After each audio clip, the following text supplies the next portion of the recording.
আমরা স্বাধীন সাংবাদিকতায় বিশ্বাস করি। একটি অভ্যুত্থান হয়েছে, ছাত্র জনতা জীবন দিয়েছে।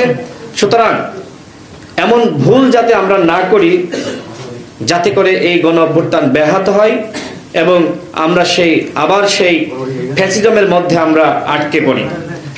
সাংবাদিক থেকে শুরু করে রাজনীতিবিদ, আমাদের সকলের আচরণ, কথাবার্তা, আমাদের সবকিছু পরিবর্তন করতে হবে। আমরা যদি আমাদের মানসিকতার সংস্কার না করি, তাহলে কিন্তু রাষ্ট্র সংস্কার যে কথা এই সরকার বলছে এবং আমাদের চাওয়া, সেটি কিন্তু সম্ভবপর হবে না।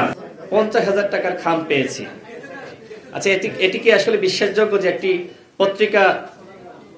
একটি পত্রিকার অনুষ্ঠানে গেলে, প্রতিষ্ঠা বার্ষিকীতে গেলে, এটি কি কখনো হয়েছে যে তারা আসলে যারা অতিথি তাদের 50,000 টাকার খাম দেয়? নানানভাবে প্রপাগান্ডা চলছে যে আমরা প্রথম আলোর দালাল। আপনারা নিশ্চয়ই দেখেছেন যে সামাজিক যোগাযোগ মাধ্যমে কারা এগুলো করছে।